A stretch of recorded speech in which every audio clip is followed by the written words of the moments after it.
Ladies and gentlemen, jerks and girls, welcome to LXF Radio.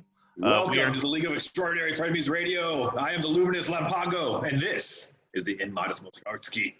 We are here to bring you our predictions this week for the games. We're going to bring you some overperformers, underperformers, our difficult decision of the day, and who we're going to win these 6 games. And we're going head-to-head here. We're going to make a bet. And I start out water bet this week. Water bet this week for sure. Let's do it this week. Water bet. We'll try and get more clever as we go. Okay. And then, you have to do the water bet, and then you have to do the rest of the show wet. Excellent. This is the best idea I've ever had. Okay. We're on fire. We're nailing it. Let's go. Let's start with you then, sir. Here we go. We got the Team Lampago versus Amber's monster team. So far we hard decisions here. I feel like Cam Newton, he's going to overperform this game against Miami. They're coming out. He's got a huge chip on his shoulder, and we're going to know right away what Cam Newton's going to be like. And I think it's going to be good. I think he's going to get a rushing touchdown, maybe 2. Their running game's not going to run it in. My concern with both of those guys, those quarterbacks, is you might be looking at their floor as each of them has difficult matchups in the secondary. And while I believe with their skill and talent for both Newton and Ryan, they're going to make it work. That one's a draw for me. Quarterback's a draw. Is Seattle a bad matchup? I feel like that's not a bad matchup anymore with Seattle, right? A healthy Seattle with Jamal Adams is a better defense, a much more difficult defense. Now, they don't have a lot of pass rush, so they're not necessarily going to stop them forever, but it's going to be annoying. Okay, so were there any people that let's see, let's just run down the line and see, are there any people who are being benched here who you think should be starters on either side? So as we look down to the second flex, I feel like she's got all of her starters in line. I feel like this Parker or Cohen. There's or Marvin Jones would be, if I was a really brave man, I would start Marvin Jones with the better matchup. Oh, I feel like the bravest man throws Deshaun Jackson out there. Deshaun Jackson over Keenan Allen? I don't think you could ever do that. No, no, you can't. Robinson, she's too stacked. No, too stacked. So she can't get him in the lineup. Yeah, her lineup sets itself. So I think the lineup's legit. You, on the other hand, Cohen in there with a good Detroit matchup or Jones with a good Chicago matchup might be better than having Parker against New England. But I don't know if I'm brave enough to do that. We'll see. Yeah, you got to be a bold robot to go down that one. So overperformers, I think Newton. I'm biased. This is my team. I think Newton and Hilaire are going to overperform pretty handedly. I think T.Y. Hilton against Jacksonville, I see multiple touchdowns. I think he's getting 2 touchdowns. And I don't know. I feel like that's a pretty solid set. Unfortunately, on the other side, Amber's got some. It's hard to pick people to overperform because the people she has out there are already so good. They're predicted at the high end of their points. They're already predicted to be super high end for good reason too. This game with the Chargers against Cincinnati, they're just going to. It's going to be so good. They're going to stomp Cincinnati so hard. Burrow's going to throw some interceptions. They're going to have it might be a little bit more of a shootout. I think it will be fantasy relevant for players on both sides of the ball there. He's a rookie quarterback, right? And 10 seconds left, buddy. Defense. 10 seconds left. Time to make a pick. To win. I pick Amber to take you out week 1, sir. Sorry. Awesome. Up next, Marlon had a little lamb and tightening my hole. Can I click that? No, I got to click it the other way. All right, so we've got Ryan going People feel familiar with Gareth's backside. Yeah. Can you see my screen all right? Do you need me to make that bigger? No, I can bring it up on my own screen anyway if I want to. Okay. All right, but for the recording, is it big enough? Yes. I mean, yeah, it's definitely big enough. Okay. You feel that? Am I in? Okay, here we go. Tightening my hole. Yes, Chase with always the great trash talk of gay stuff. Mm-hmm. So Dak, Rodgers, I feel like Dak's a huge advantage here over Rodgers. Especially with the matchup. Yeah. Rams, Minnesota, better matchup. Henry, Barkley is kind of on par except for the pass catching. The matchup, I think, makes it pretty much a draw because Pittsburgh's going to be tough, but Barkley thrives in garbage time as well. So it's not a bad day for either running back there. But Pittsburgh's not going to let those catches happen for him. And I don't think that's the interesting story. The interesting story is the second matchup there in running backs. Who's going to have the better day, Jonathan Taylor or Todd Gurley? Oh, here was our question for him. Remember? Yeah, he put Marlon Mack in the starting with Jonathan Taylor, so he's going to start them both out there, which I think is just going to be a net negative. So you'll never be happy. I mean, it is against Jacksonville, and I feel like Jacksonville and the Jets are the teams you want to just start people against. Who scores more though, Mack or Taylor? This game, who do you start if you had both of them?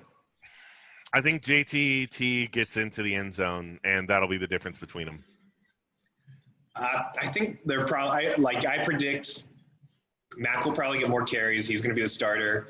I think they're both going to get a touchdown because Indy's going to stomp Jacksonville so hard. I think it's that they're going to roll Taylor out later. Best case scenario for Ryan is they both have a good day. And double digit I think scores. There's going to be a big lead. There's going to be a big lead, and they're going to see what they have in Taylor, and Taylor's going to break some big stuff. So I feel like this week, maybe I need to eat my words and say it's not that bad of a pick to start him. It's the best possible situation to roll that out against. That's for sure. Let's go lower and see his bench. Yeah. Frank Gore or Al-Lazard, and that's it. That's what I would do too, I guess. But I just wouldn't have drafted two people from the same messy backfield. But he'll get clarity soon enough. So here on this end, Gurley, we're going to find out something about Gurley real quick. We're going to find out, what's going on in both of those situations. So that's going to be very, very interesting. I'd pick Gurley as an overperformer here. His expectations are very low.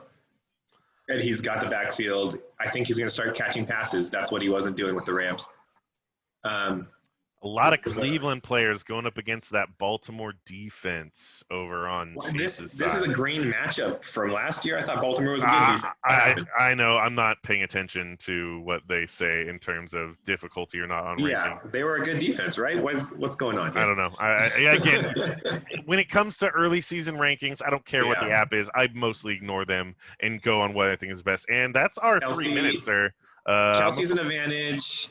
Okay. CeeDee Lamb, I feel like I don't think he's going to perform to that level. He's going to go underperform. Dobbins is going to underperform. I think this is going to be the closest game of the week. I think it's going to be close, but I would give the edge to Chase here. Actually, I'm going to go with Ryan because I think he's got a little bit more upside to his players there. Oh, wow, we're already got 2 differences. Excellent, right. excellent. We're going to know. Rolling along, we have Team Jason here. Behemoth, and then versus the Zach Attack and Behemoth Baller. He's so Burrow taking all the risks. I feel like Burrow's going to get butt slammed. I'll say again. I'm going to disagree with you on that. Here. But it's obvious advantage anyway. It's Russell Wilson. Wilson's going to have to score against Atlanta. They're going to put up points on them. Their defense can't hold it back anymore, and then we're going to see. Are we going to have some unlimited cooking here by Mr. Unlimited, Mr. Russell Wilson? Muscle it through. Here, Cook, Mixon, pretty even. Yeah. I would give the edge to Cook. Well, Carson Drake. If Minnesota paid attention to any of the games from last year that San Francisco played against Green Bay, they may find that they have a slight weakness against the run game. And Mr. Cook could have his way with them. Yeah, and we don't know what they're going to look like. They have a lot of consistency, though, and we'll see. Those are 2 studs at running back on both sides, though. There's going to be a lot of points from those. Like, I would give Cook a slight advantage here, and I would give Carson a slight advantage here. So it looks like I'm leaning one direction already towards Jason. Ridley, again, the Ridley breakout. We talked about that coming. Thielen, I feel like this is pretty even, too. What do you think, Woods or Schuster? What's the better side of that? I want to say I like Woods, but Schuster's matchup against the Giants, if Big Ben's actually healthy, I think Juju Schuster's going to tear him a new a-hole. Well, and then I feel like if Goff actually shows us, do you remember 2 years ago when there was that KC Rams game where every offensive possession was like 10 seconds and they scored a touchdown? They started 4 players in that game. And Goff was like so good. It was like unstoppable. He's capable of doing that, right? Yeah. Why can't you do that anymore? An offensive line and trying to use a run game that doesn't work like that anymore. So is that going to be different this year? I don't know, man. I honestly don't know. But I think Robert Woods, if it doesn't work, then they're going to have to play from behind. And that's an advantage to Robert Woods. So I think, honestly, he's the mahogany floor, man. He's good, rain or shine. He's just And make it happen. Their run game's not going to be there. They're going to have to throw. Walrus. The Walrus versus Ingram. I think that's a definite advantage towards the Walrus. I think it's pretty much on par. They're both going to get like 5 targets. A much tougher defense for Ingram, and we got to see if he came out of this offseason actually healthy. Because I know I have him in Dynasty. I was watching him all the time. He's like constantly not full practices, constantly talking about it being injured. And it's like, so nervous. All right, we got a minute left. Metcalf. Johnson could score tonight. Yep, this is happening tonight. This could be like a multiple touchdown game with David Johnson if they're actually going to use it. It could also be a multiple touchdown game with Will Fuller. Yes. The lovely Stephania Bell made it official. He's a game time decision. And if she's worried, I'm worried. No, you're talking about Cooks. Cooks being the game time decision. So Fuller benefits from that. That means Fuller benefits from that. Yeah. So Deontay Johnson's another big question mark. Again, with the exact same things I said about Juju Smith-Schuster could 100% apply to Deontay Johnson. All right, and then it's pretty much a wash down here. I don't think so. I think defense anymore. Detroit is a much better defense than, or much better offense to have to go up against, I think, than Jacksonville. Actually, yeah. Looking at it again, Colts have a good defense. They're going to go against Jacksonville. Those are both good defenses. The Bears, I think they're top half of the league defenses, dude. Yeah, they had a down year and were still decent. They have a worse matchup with Detroit. Yeah, they're in line for positive turnover regression. There's going to be some interceptions. There will be turnovers, maybe a touchdown. Maybe Gardner Minshew and his magical mustache jump on a Pegasus and are allowed to do that. Defense. Destroy them. Just destroys the top defense, even though he just couldn't do it last year. Okay. Any bench players you feel like they're missing out on? Not Miller, really. It's fun upside. I feel like Judy. Cortland Sutton just got injured. Yeah. Like a serious injury. If Sutton might actually miss this game, you got to think about throwing Judy in there. But who's he going to replace? Deontay Johnson or David Johnson. No, not David Johnson. Not David Johnson. You got to roll it out. You got to see what it is. You're going to hate yourself if he has a good game, especially when you drafted him in the 3rd round. No. Pull Deontay, throw him in there if that's what happened. But that's a nice upside wild card. I think if you need, I feel like Judy might have a better chance of getting multiple touchdowns than David Johnson because there's so don't know about that. Many less weapons on that team. That without Sutton, he's going to be getting 10 targets that game. And they're a good defense. They're going to have the ball. I don't know what you mean by so many less targets. I don't agree with that at all. So you think David Johnson's going to get 20 carries? I don't think he needs 20 carries. I think he's going to see almost 30 touches, and that's what's important. You're going to see him catch the ball close to or get targeted in the passing game double-digit times. And he got drafted. You got to. Okay. We're running out of time here. All right. I am going to pick an upset here, and I think Jason wins this game. Joe Burrow does well enough to not make the Russell Wilson advantage devastating, and that the rest of his team just shows up and balls out. I agree. I'm a little worried about Burrow getting buried. He's going to get burrowed into the ground by the Chargers defense and then giving up a lot of interceptions, but I think he can make it up with constantly deteriorating Chargers defense. And wide receivers here have high upsides. Sure. All right. Moving on. Let's see. Jared versus Jareth. The percentage is way against Jareth here. Let's take a look at their starters. Notably, and that is with my brother starting Ryan Tannehill. Who's his other quarterback? He does not have one. Oh, well, I don't think that's a bad That would be the waiver wire. For week 1, it's interesting. I mean, you're streaming into Denver. As soon as Von Miller wasn't starting against him week 1, that's a much better option. You're streaming into Denver, which kind of sucks. though, because the altitude, the offense is Yeah, always no. more Again, there, I'm not a big fan of that. I'd and they give have good Breeze defense. the advantage versus Tampa Bay, no problem. They're acting like Tampa Bay did play well defensively over the second half of the season.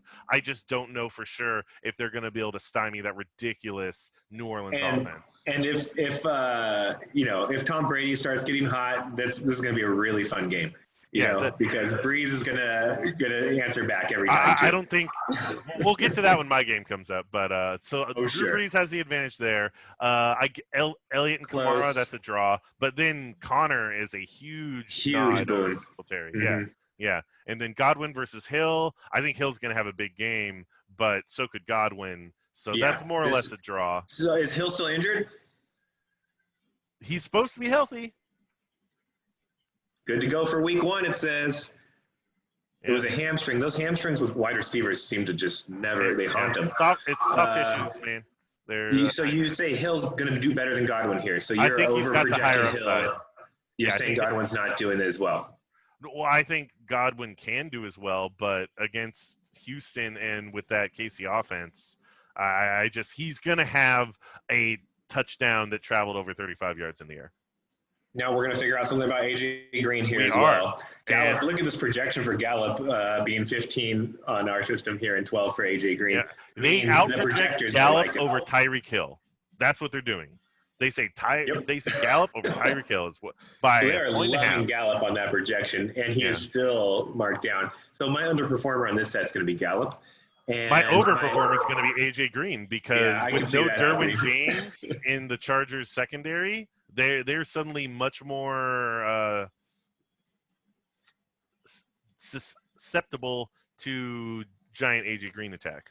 Yeah, I kind of want to make a bet against AJ Green, but it could just burn me so bad. So I'm going to move on. Mark Andrews, Higbee's here. Oh, Andrews versus Cleveland, huge advantage over. I mean, Higbee, he could play like last year and maybe not be as good as Andrews. So you got to give that as a nod to Jared. I think so. Yeah. Honestly, Melvin Gordon versus Kareem Hunt, you could add another water bet on the board. I will take Hunt's points over Gordon's right here, right now. No Gordon's words. got a bad matchup, though. I don't think that's a bad matchup. This doesn't lure me in. No, Hunt's got the better matchup here. Oh, and, according to Sleeper. Yeah. Well, yeah, Baltimore's not a good matchup. Why are they green on all these stats? It must be Ignore it. Stop. You got to ignore it. We're running out of time. Moving on. Cook, Brown, a tight end in his flex because that is how Jared rolls. Yeah. I give the advantage to John Brown there. So let's look at that. Let's look at who's got better options in the flex. Let's go down. Ignore kicker and defense. Moss, Slayton, Ruggs. Ruggs is an interesting one. Ruggs would be my hot wild card I'd want to throw in there. Wentz got the bench here. Duke. No one else seems that interesting. Hardman seems a little interesting, but that's a dart. Hardman's always going to be boom or bust until something changes in the offense. He's a big threat taking the top off. I mean, he touches the ball once. That could be a 30-yard touchdown, but you just don't know. Mm-hmm. All right. Who's got it? I think Jared's got this. No problem. Yeah, I agree with Jared. And I lost my screen. Yeah, our previous champion begins his voyage from worst to first. Or first to worst. First to worst. As much as he does, yeah. So this is the dress versus the champion right there, actually. So that is. I'm going dress over champion. Yeah, dress over champion, please. Okay. All right. Next up, let's go. Todd, Brett. Okay. This is a Todd, 50-50 on the team we gave the worst grade and has the highest projection. Isn't that fun? Isn't that fun indeed? I don't get that Mahomes projection. Do you think Lamar Jackson's more of an advantage than Pat Mahomes? No. I think that's a coin flip. Coin flip. Move on. I think for sure Mahomes is going to put up like 4 touchdowns passing. Yeah, but it's Cleveland, so Jackson could do that as well. Running backs. Yeah. It's an advantage for Brett on both sides. So, yeah, what's going on with these running backs?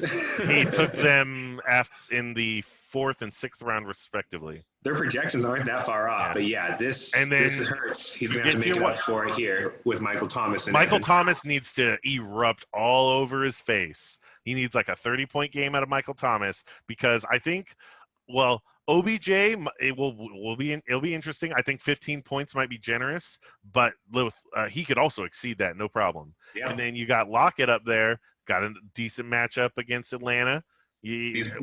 Multiple touchdowns. That easily. game is just as likely to get shootouty as it is to show a shred of defense. And I like that over a questionable Mike Evans, a maybe game time decision Mike Evans. Oh, that's right. Maybe game time decision. So Michael Thomas, I feel like he could get like 30 points here in our PPR system very easily. Oh no, if Tom Brady shows up.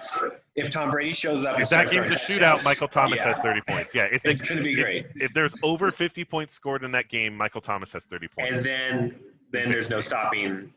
I don't know. Yeah, he's got pretty bad running backs. If that game, yeah, honestly, he could get 60 points out of those wide receivers and still lose. I think Ertz is the clear winner on the tight end matchup here. He's definitely going to get targets. Definitely an advantage there. And there's no receivers. The floor, the advantage is.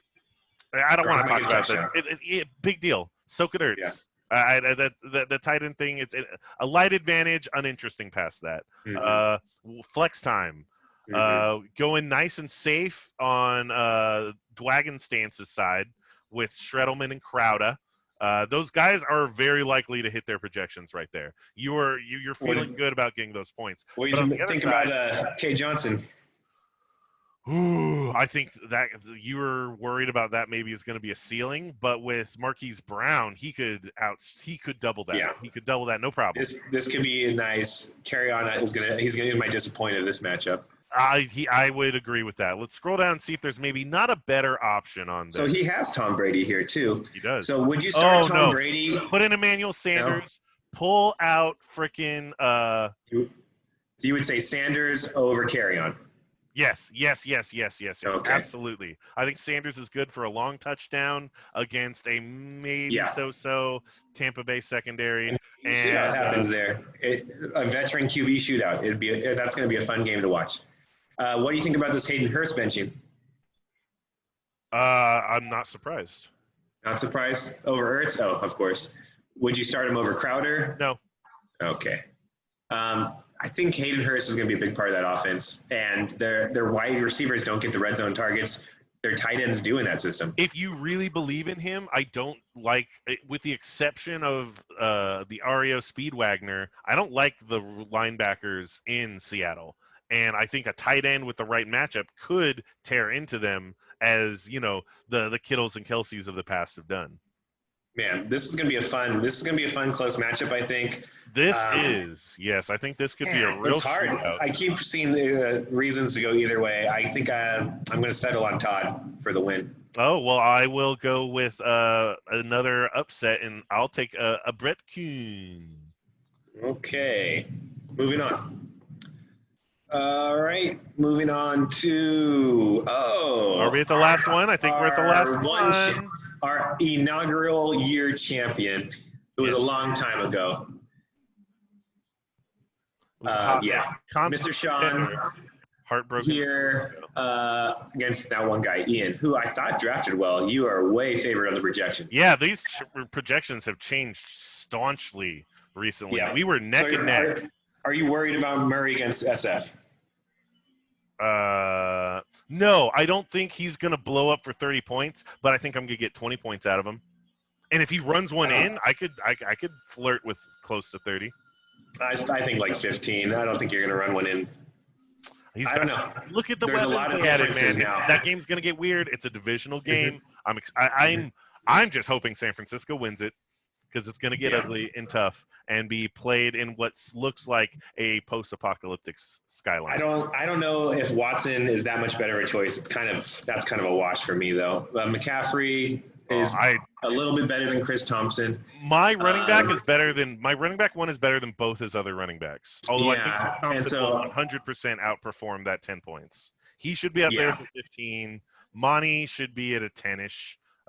Lindsey should be up there as a 12. I think he's going to be the guy that they're passing to and working with because they're down.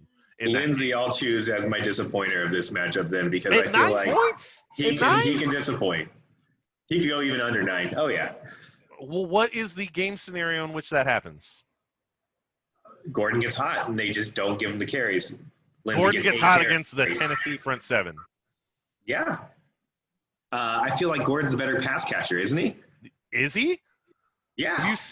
Okay, so this is spoken like someone who hasn't looked at any of Philip Lindsay's stats. We can take a moment if you'd like. So, and last year was rough on him. Targets. Here are the targets, and here is his catches in this column here. So 4, 4, 4, 2, 1, 5. Not a lot of targets, but he does get targets every game. And then if we want to see Gordon, it's hard because it's going to different offense too to really compare. But I always remember him being more of a pass catcher here. So these are his targets, and these are the ones he caught. So 4, 3, 2. It looks like more targets to me, Sean. On the game. Sure? Oh yeah, 5, 7, 6. Yep, more targets, definitely. We can even compare the totals here for the previous season. He was targeted 55 times, caught 42 of them, while Philip Lindsay last year was targeted 48 times, caught 35 of them. So he was targeted slight difference, slightly more, but caught a bunch more. So I would say he's the better pass catcher. So if that game goes awry and they're down, Lindsay's going to stop seeing the field.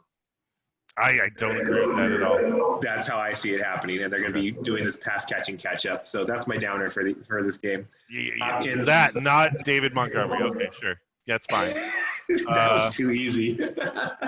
I'll do Montgomery as a downer as well. You want to put a water bet on that then, please? What do you want the water bet to be? Philip Lindsay outperforms David Montgomery and his projections. Double water bet. I feel like you're such a coward. You were willing to talk all to this 7 never points. back it up. I'm not strong. I'm not strong on Montgomery either. So Bach then. You want to slam him hard, but it comes to a single, just outperforms projections. Outperforms projections. Not even David Montgomery, just outperforms projections. How about we do Philip Lindsay versus Tyreek Cohen? Done. All right. I think Cohen's going to score more this week. I think Philip Lindsay scores more this week. Put it on the board. Put it on the board. You're going to be wet. Yeah, wet no, I'm not. Ass.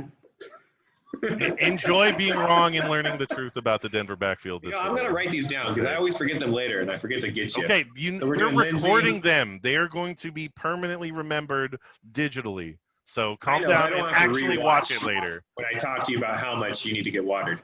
Okay. Wide receiver matchup time. Hopkins, Adams. I feel like this is still tough. Kind of a wash because they both have those big upsides. I think Adams is an advantage there.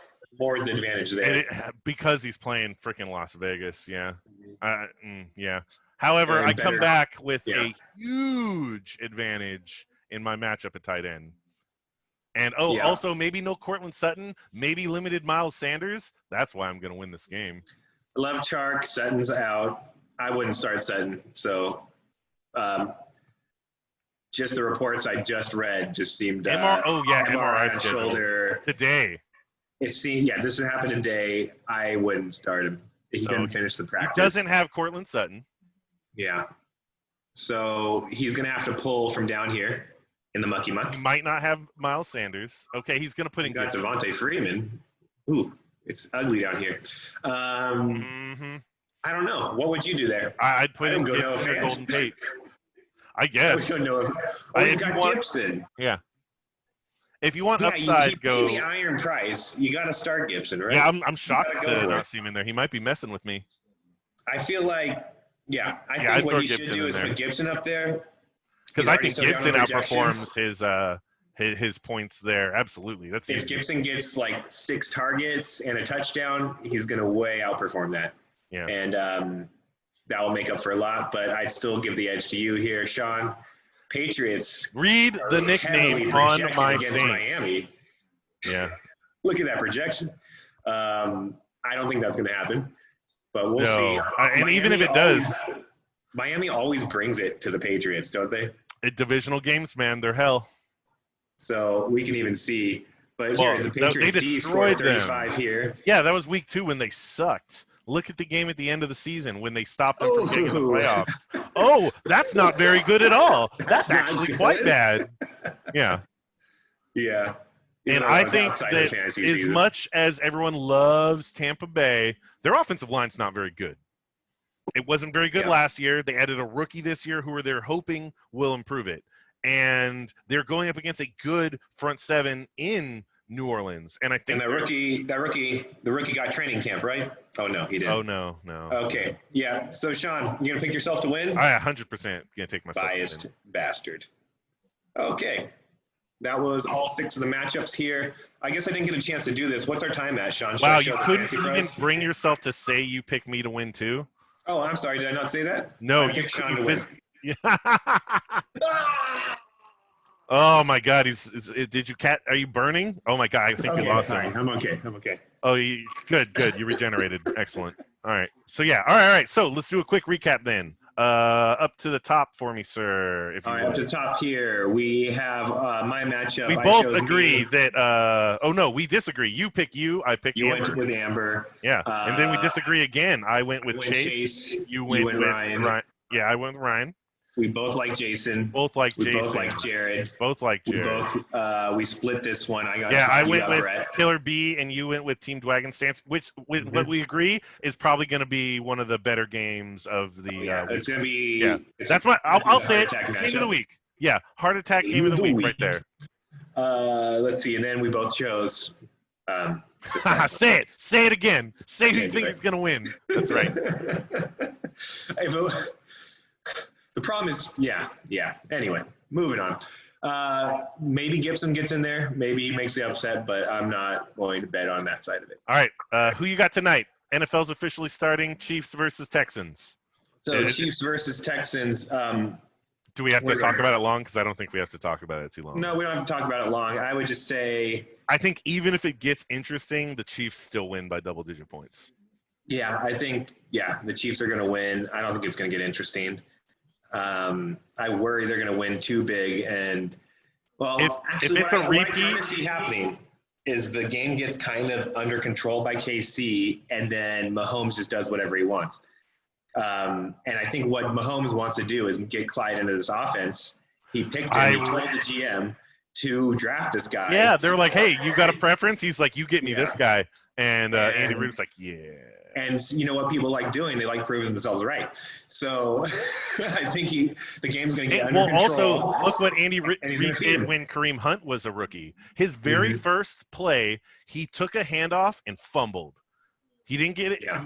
They recovered it, but he fumbled the very first time he touched the ball. What'd they do? They handed him off the ball 2 plays later. He took that ball 63 yards for a touchdown. They are okay with letting their rookies play there. And that's why, it's the Mahomes show. He's going to choose, he's going to make that decision. And with Mahomes scrambling around like he does, you can't stop a pass catching running back while you're chasing a scrambling quarterback. It's that nightmare play in the Super Bowl where he's running at you, the running back's 5 yards away from him, he's like, "Are you going to tackle me or him? Me or him?" Yeah, and the no instant you choose, one's on the running back. He makes it go the other way, and that's why I liked Clyde this season. And I think I see a multiple touchdown game out of Clyde here. And with the receiving core, they just can't stop. They can't stack the box. Their defense is already bad. Again, I don't think we have to talk too long about this. We're both saying the Chiefs. Yeah, Chiefs. So other fancy things relevant you want to talk about? I think Fuller's going to have a game. Yeah, I especially keep an eye on Cooks. If he doesn't start, you have to play Fuller and know if he stays healthy. Absolutely, you could look at a Tyreek Hill-esque game, and maybe that is the thing this year. Because when healthy, he's been very, very good. But that when healthy part is just the most brutal caveat in fantasy. And with Kelsey here, the thing you always hear is targets to tight ends and running backs are linked. There's only so many to go around. So I don't know if we're going to see a downtick in targets for Kelsey this year, if more targets are going to the running back. But that would be something to watch for this game, I think they passed plenty to the running back last year, and just all those targets are going to go – that amount of target is going to be like 80% to CEH. Yeah. So, and those are those scramble, no one's open, he's scrambling, and you go to the tight end or the running back. Yeah, you flip out into the flat, go into the whole zone, and crush someone for a 20-yard gain, not like it's nothing. Awesome. All right. What's our time at, Sean? Are we wrapping here? Yeah, I think let's wrap here, sir. Okay. We've done a good job. We've covered everything. Our first week, sir, it's done. We're week 1 in the books. We're as official as you can be when you're doing it on Zoom straight to YouTube. And we got 2 hours until actual football starts. Oh my God, it's back! I'm so excited. Yeah, it's gonna be good. My wife asked me, "How's football on? Isn't it canceled?" I'm like, it's essential. And she was a little bit insulted. It's an essential service. But she doesn't know. It is essential. I'm so excited that football's happening. Yeah. And, here we go. Yeah, many people are going to feel the breath of life come back into them when that first kickoff happens. I might shed a tear during the national anthem. We'll see. All right, sir. You have yourself a good one. Thank you, everyone. Let's wrap it up. Thank you for watching. And we love you guys. To everyone who said they're too good for it, you can go fuck yourself. Bye, guys. Bye-bye.